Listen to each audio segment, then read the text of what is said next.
Next endocrine system of birds and mammals, इनमें बहुत ज़्यादा सिमिलैरिटीज़ जो है वो पाई जाती हैं। Number of glands, number of hormones जो हैं वो इनमें बहुत ज़्यादा हैं, और उनके जो फंक्शन हैं मोस्ट प्रोबेबली वो सेम ही हैं।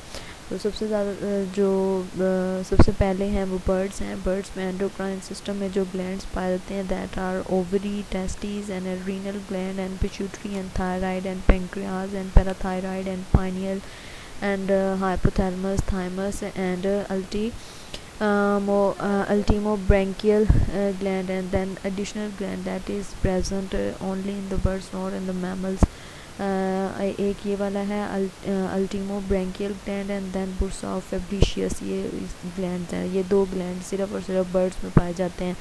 नेक्स्ट हमारे पास रहते हैं कि since the hormone that most of these gland produce and their effect on the target tissue are nearly the same as in the mammals, इनके जो टारगेट टिश्यूज़ होते हैं वो भी सेम है मैमल्स के और बर्ड्स के, और इनके जो फंक्शंस हैं दोनों हार्मोन्स के वो भी सेम है। तो ये ऊपर दोनों पैराग्राफ में जब हम इन्हें कंप्लीट पढ़ लेंगे तो ये जो पैराग्राफ आपकी बुक पे ये दो टेबल बने हुए हैं, दैन इनको डिटेल पर आपको समझ आ जाएगी। तो दैन सबसे पहले जो है वो some birds for example pigeon and dogs, the pituitary gland secrete the hormones, pituitary gland जो हार्मोन सेक्रेट करता है दैट इज़ अ प्रोलैक्टिन। और यहाँ पर और प्रोलैक्टिन की सेक्रीशन जो है वो कौन कंट्रोल करता है, वो हाइपोथैलेमस कंट्रोल करता है। पिट्यूटरी ग्लैंड जो है वो पिजन में milk stimulate the production of the pigeon milk by desquamation. Desquamation क्या होता है, स्लफिंग ऑफ सेल्स। बेसिकली क्या होता है कि जो कुछ बर्ड्स होते हैं they have the capability to feed their children on the crop milk. उनमें क्या है कि जो क्रॉप होती है जहाँ पर उनकी फूड जो है वो स्टोर होती है, तो उनमें क्या होता है कि फ्लूइड फिल्ड सेल्स होते हैं जो कि जो है वो फ्लूइड फिल्ड सेल जो है वो क्रॉप मिल्क के तौर पर जो है वो एक्ट करते हैं। तो जब इनकी हैचिंग जो है वो हो जाती है तो इनमें डिस्क्वामेशन होती है। डिस्क्वामेशन जो है वो क्या होता है कि स्लफिंग ऑफ या पीलिंग ऑफ सेल्स होते हैं, इनके वो जो क्रॉप के सेल्स होते हैं तो वो पील ऑफ हो जाते हैं, या फिर उनकी शेडिंग हो जाती है, या ऊपर से जो है वो उनकी मेम्ब्रेन जो है वो फट जाती है। जब उनकी मेम्ब्रेन फटती है तो उनमें से जो है वो एक मिल्क रिलीज़ होता है। उस मिल्क की जो कंसिस्टेंसी है या फिर जो है वो न्यूट्रिशियस वैल्यू देखी जाए तो वो ह्यूमन मिल्क से या अदर मैमल मिल्क से बहुत ज़्यादा होती है, क्योंकि उनमें फ़ैट की कंसंट्रेशन जो है वो बहुत ज़्यादा होती है, और इसके अलावा जो है वो उनमें प्रोटीन की कंसंट्रेशन जो है वो बहुत ज़्यादा होती है। तो क्रॉप जो है वो बेसिकली बर्ड्स में होती क्या है, यहाँ पर मैं आपको डायग्राम में दिखाती हूँ कि ये जो है वो क्रॉप होती है। यहाँ पर यहाँ पर ये फूड स्टोरेज पर्पस के लिए जो है वो यूज़ की जाती है बर्ड्स में। तो यहाँ पर ये जो उसका स्वेलन पोर्शन होता है जस्ट बीनीथ द नेक, तो और उसकी चेस्ट से अबव और बीनीथ द नेक इस पोर्शन को जो है ना हम क्रॉप कहते हैं। तो इनमें क्या होता है कि ये जो अडल्ट बर्ड्स होते हैं after the hatching of their of spring, तो उनमें ये क्रॉप में स्टोर्ड फूड होती है और इनमें फ्लूइड फिल्ड सेल्स होते हैं, और ये फ्लूइड फिल्ड सेल की जो है वो डिस्क्वामेशन से मतलब उनकी पीलिंग ऑफ से उनको ऊपर से जब वो उतर जाती है मेम्ब्रेन वगैरह, तो उनमें से जो फ्लूइड है वो क्रॉप मिल्क के तौर पर यूज़ होता है, और वो क्रॉप मिल्क जो है ये यूज़ करते हैं अपने जो न्यू बॉर्न बेबी होता है उसको फीड कराने के लिए। तो यहाँ पर वो क्या कह रहे हैं कि जो प्रोलैक्टिन का जो हाई लेवल होता है ड्यूरिंग द हैचिंग प्रोसेस, या फिर जब वो ब्रूडिंग प्रोसेस क्या होता है कि जब वो अपनी एग के ऊपर जो है वो बैठ रही है, इंक्यूबेशन पीरियड जो होता है जब वो अपने एग के ऊपर बैठी हुई होती है हैन या कोई भी बर्ड, और उसकी जो है वो डेवलपमेंट और ग्रोथ करवा रही होती है, तो उसको ब्रूडिंग प्रोसेस कहते हैं। तो तब भी उनकी बॉडी में हाई होता है ड्यूरिंग द ब्रूडिंग प्रोसेस या फिर ड्यूरिंग दी और after the hatching of the egg, उसमें जो है वो प्रोलैक्टिन क्या करवाता है, पिजन मिल्क मोस्टली जो है इसे क्रॉप मिल्क कहते हैं, उसकी प्रोडक्शन करवाता है। और प्रोडक्शन कैसे कराएगा, क्रॉप के अंदर जो सेल्स होते हैं उनकी पीलिंग ऑफ करवाता है या फिर डिस्क्वामेशन करवाता है। तो इसके अलावा जो है वो प्रोलैक्टिन के और भी फंक्शन होते हैं, वो ड्यूरिंग द जब पेरेंटल बिहेवियर जो है वो शो करते हैं बर्ड्स उस दौरान भी, और या फिर उनके रिप्रोडक्टिव बिहेवियर, या फिर जिसमें मैंने आपको बताया था कि माइग्रेशन, रिप्रोडक्टिव माइग्रेशन जो है वो करवाते हैं जब वो उन्होंने रिप्रोडक्शन के लिए जो है वो सूटेबल इन्वायरमेंट में और सूटेबल प्लेसेस में और एक फेयरली गुड हैबिटेट की तरफ जो है वो मूव करते हैं।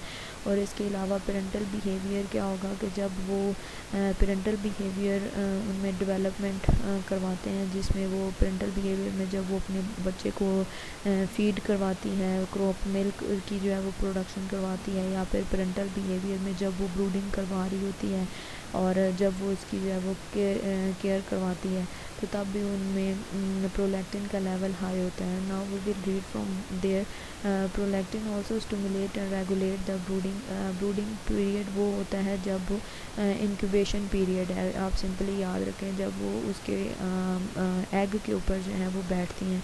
इसके अलावा certain other kind of the parental behaviour, brooding behaviour is also parental behaviour जब हैन अपने एग के ऊपर बैठती है। And along with the oestrogen stimulate the full development of the brood patch. और ये ब्रूड पैच जो है ये अगर इसको एवोल्यूशनरी देखा जाए तो इसकी बहुत इम्पोर्टेंट जो है वो इसकी सिग्निफिकेंस है। ब्रूड पैच जो है वो क्या होता है, बेसिकली आप फीदरलेस स्किन होती है बीनीथ द बर्ड, ये जहाँ पर जो है वो फीदर नहीं होता, ये ब्रूड पैच के नीचे जो है वो इस पैच के थ्रू जो है ये अपने उस एग के ऊपर बैठती है और एग जो है वो डायरेक्टली इन कांटेक्ट होता है बर्ड की स्किन के साथ। और इस ब्रूड पैच पर जो है वो फीदर वगैरह नहीं होते। तो brood patch is basically a featherless skin just beneath the body of the birds and यहाँ पर that is used for the brooding purpose और for the incubation purpose. And आप इसको कह सकते हैं कि जब वो उसके ऊपर अंडे के ऊपर बैठती हैं अपने, तो उसमें मैक्सिमम जो है वो सरफेस एरिया जो है वो एग के साथ उसकी डायरेक्टली बॉडी का जो है वो उस एग के साथ इन कांटेक्ट होती है। और इसका पर्पस क्या होता है कि ये जो फीदर्स होते हैं उसकी बॉडी के, ये हीट जो उस एग को चाहिए होती है उसके लिए उसमें हिंड्रेंस कॉज करते हैं और इंसुलेटर के तौर पर जो है वो काम करते हैं। तो हीट बेसिकली फीदर से नहीं आती बल्कि उसकी बॉडी की हीट होती है, पेरेंटल बॉडी की, जो कि एग को मिल रही होती है और एग की डेवलपमेंट कराती है। तो इसलिए ये फिर ब्रूड पैच जो है ये इस प्रॉब्लम को, ये जो हिंड्रेंस कॉज हो रही थी फीदर की वजह से, तो बर्ड्स ने इस प्रॉब्लम को सॉल्व करने के लिए ब्रूड पैच की डेवलपमेंट की, जिसके थ्रू जो है वो अपने एग से डायरेक्टली उनकी बॉडी इन कांटेक्ट रहती है माँ की, और उसको जो है वो प्रॉपर डेवलपमेंट होती है और फिर ग्रोथ होती है। और इंक्यूबेशन के लिए जितना टेम्परेचर चाहिए होता है 33, 35, 37 यहाँ तक चाहिए होता है, तो वो प्रॉपर्ली उसकी बॉडी के थ्रू उसको मिल रहा है, क्योंकि आपको पता है कि एग्जैक्ट बॉडी टेम्परेचर जो है वो यही है 37। तो 37 temperature is required for the incubation period और फॉर द ब्रूडिंग पर्पस। तो ये डेवलपमेंट जो है ये प्रोलैक्टिन करवाती है और ये भी उसके पेरेंटल बिहेवियर में आता है। जब उसकी यहाँ से एब्डोमिनल कैविटी से जब उसके बाल वगैरह फीडर जो है वो ख़त्म हो जाते हैं, तो ये अडल्ट ये जो ब्रूड पैच है ये अडल्ट बर्ड्स में जो है वो डेवलप होता है। और ये तब डेवलप होता है जब उसकी बॉडी में प्रोलैक्टिन का लेवल बहुत ज़्यादा हाई होता है along with the oestrogen level. तो ये उसके बेसिकली एस्ट्रोजन आपको पता है कि सेकेंडरी सेक्सुअल करैक्टरिस्टिक्स में इम्पोर्टेंट होता है। तो एस्ट्रोजन जो है ये ब्रूड पैच की डेवलपमेंट ये सेकेंडरी सेक्स करैक्टरिस्टिक्स में आता है। तो प्रोलैक्टिन का जो है एक ये फंक्शन है। नेक्स्ट उसमें क्या है कि थायराइड ग्लैंड होते हैं। थायराइड ग्लैंड वही इसमें क्या फंक्शन करते हैं, थायरॉक्सिन को रिलीज़ करते हैं और इसके अलावा ट्रीआइडोथायरोन को करते हैं।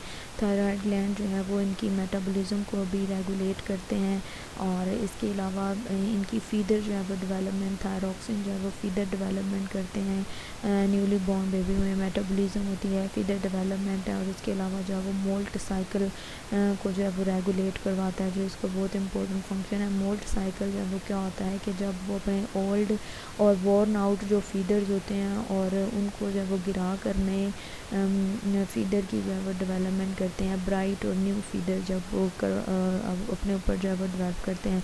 तो मोल्ट साइकिल का जो पीरियड होता है वो बेसिकली डिफरेंट बर्ड्स में डिफरेंट होता है। कुछ बर्ड्स जो है वो हर उनमें मोल्ट साइकिल का पीरियड 1 ईयर होता है, हर 1 साल के बाद वो अपने पुराने जो फीदर्स होते हैं उनको गिरा कर तो नए फीदर और नई प्लमज को जो है वो डेवलप करते हैं, और किसी में जो है वो हर महीने के बाद डिफरेंट बर्ड्स में डिफरेंट है। तो important role in the onset of the and play an onset of the migratory behaviour, और थायरॉक्सिन का लेवल जो है वो इनकी वही माइग्रेटरी बिहेवियर भी करवाता है। फॉर एग्ज़ाम्पल माइग्रेटरी बिहेवियर किसी भी पर्पज़ के लिए हो सकता है, सूटेबल हैबिटेट के लिए, और या फिर न्यूट्रिशन पर्पज़ के लिए, या फिर मेटाबॉलिज्म के लिए, या फिर रिप्रोडक्शन के लिए वो माइग्रेट कर जाते हैं, या फिर नेस्ट जो डेवलपिंग होती है उसके लिए भी वो माइग्रेट करते हैं। सूटेबल प्लेस को जब वो सर्च आउट करते हैं कि वो अपने नेस्ट बिल्डिंग कर सकें, अपना घोंसला बना सकें। तो माइग्रेटिंग पीरियड वो डिफरेंट होते हैं। और अगर इन मेल है तो मेल में जो है वो उनके जो ऑर्गन्स हैं, अब टेस्टिस हैं, प्रोड्यूस द हार्मोन्स, टेस्टोस्टेरोन्स हैं। टेस्टोस्टेरोन मेल में डिफरेंट जो है वो फंक्शन परफॉर्म करते हैं। For example the development or the formation of the sperms by the process of the spermatogenesis, and also the development of the secondary sexual characteristics, and that are include the development of comb, and the bright plumage color, the color of the feathers, and the spurs जो कि जो है वो attract करते हैं female को for the that are used for the basically sexual behavior, for the attraction of the female for mating purpose. तो यहाँ पर ये जो प्लमेज ब्राइट प्लमेज कलर है ये उनके फीदर्स का जो है वो कलर है।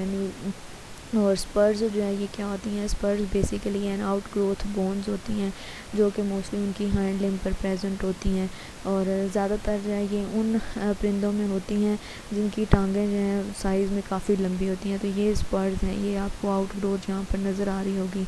तो इस तरह आपने अगर हैन भी देखी हो घरों में तो उनके भी यहाँ पर एक छोटी सी टांगों पर आउट ग्रोथ होती है जिन्हें हम क्या बोलते हैं, स्पर्स।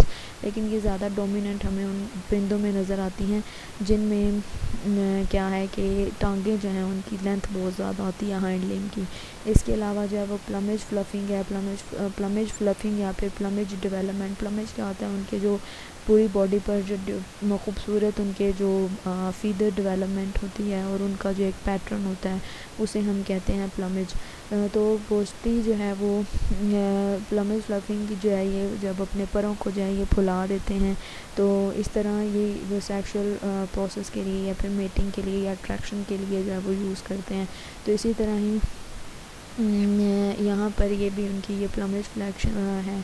तो नेक्स्ट हमारे पास है कॉम्ब डेवलपमेंट। ये उनकी जो कॉम्स हैं और ये उनके जो एक्सेसरी जो स्ट्रक्चर्स होते हैं तो इसकी डेवलपमेंट के लिए भी जो है ये हार्मोन्स यूज़ थायराइड जो है वो इसमें इन्वॉल्व है। इसके टेस्टोस्टेरोन्स जो है वो इनमें इन्वॉल्व हैं। तो ये मेल में है। आपने इसमें क्या करना है कि वन बाय वन वो हर हार्मोन का फंक्शन जो है वो देख लेना है आपने। सबसे पहले जो था वो इन्होंने बताया है कि जो प्रोलैक्टिन है पिट्यूटरी ग्लैंड का बताया, फिर उन्होंने थायराइड ग्लैंड के बताया, नेक्स्ट उन्होंने टेस्टोस्टेरोन है it is also a gland. तो ये इनके फंक्शंस हैं। नेक्स्ट हमारे पास आते हैं ये उन्होंने बर्ड्स की डायग्राम में सारे उन्होंने हार्मोन्स बताए हुए हैं। ये थायराइड ग्लैंड है। थायराइड ग्लैंड मैंने आपको बताया था इसकी एवोल्यूशनरी हिस्ट्री हमने पढ़ी थी कि एवोल्यूशनरी पर्सपेक्टिव से ये एंडोस्टाइल से डेवलप हुआ है। तो एंडोस्टाइल बेसिकली एसोफेगस का part of our digestive system, तो इंटरनल डाइजेस्टिव सिस्टम। तो इसीलिए जो है ये आज भी उसी एसोफेगस की वेंट्रल पोजीशन पर जो है ये प्रेजेंट है, या फिर हमारी एसोफेगस के जो है वो बिल्कुल वेंट्रल साइड पर प्रेजेंट है थायराइड ग्लैंड। पिट्यूटरी ग्लैंड हमेशा जो है वो ब्रेन के साथ कनेक्टेड होता है और यहाँ पर प्रेजेंट है। इसके बाद पिट्यूटरी ग्लैंड के साथ के पाइनियल ग्लैंड हैं, इनके हमने फंक्शन पढ़े हैं। इसके बाद अल्टीमोब्रैंकियल ग्लैंड्स हैं और कैल्सिटोनिन का लेवल भी कंट्रोल करते हैं। इसके बाद ये पैराथायराइड ग्लैंड है, थायराइड ग्लैंड के साथ पैराथायराइड ग्लैंड है, इसी वजह से ही इसे पैराथायराइड ग्लैंड कहा जाता है। नेक्स्ट हमारे पास एड्रीनल ग्लैंड्स हैं और जिसमें हमने क्रोमाफिन टिश्यू के बारे में पढ़ा था। ये गोनड्स हैं, किडनी है, बुर्सा ऑफ फेब्रिशियस है। Bursa of Fabricius basically associated with the dorsal side of the cloaca. Cloaca उसका जो एक्सक्रीटरी जो उसकी साइड है उसकी डोर्सल साइड पर जो है ये येलो कलर का आपको जो है वो नज़र आ रहा होगा। नेक्स्ट हमारे पास ये ड्यूडेनियम है और उसकी इंटेस्टाइनल इस दिखाया हुआ है इंटेस्टाइन। इसके बाद ये पेंक्रियाज ग्लैंड है बर्ड्स में। तो नेक्स्ट उनके ग्लैंड कौन सा आ गया, अल्टीमो ब्रैकियल ग्लैंड है, small paired structure in the neck just below the parathyroid gland. Parathyroid gland के बिल्कुल जो है वो उसके नीचे जो है वो प्रेजेंट होता है अल्टीमो ब्रैकियल ग्लैंड यहाँ पर, और पेयर्ड स्ट्रक्चर में होता है, ये पेयर है उसके। तो यहाँ पर उन्होंने क्या दिखा रहे हैं कि these secrete the hormones calcitonin which involve in the regulation of the blood calcium concentration, उसकी कंसनट्रेशन को मेंटेन रखता है। नेक्स्ट हमारे पास है बुर्सा ऑफ फेब्रिशियस है, is a sac that like just the dorsal to the cloaca, cloaca की dorsal side पर होता है, एंड एम्पिटाइज इनटू इट, और इसी में ही इसकी जो सिक्रीशंस हैं वो भी इसी में ही होती हैं। And although well developed during the bird embryological development, basically bursa of Fabricius जो है ये एक उसका लम्फॉइड ऑर्गन है, it is a lymphoid organ जहाँ पर उसके लम्फॉइड सेल्स जो है वो डेवलप होते हैं। It is a place of the production and the synthesis and the differentiation of the B lymphoid sales.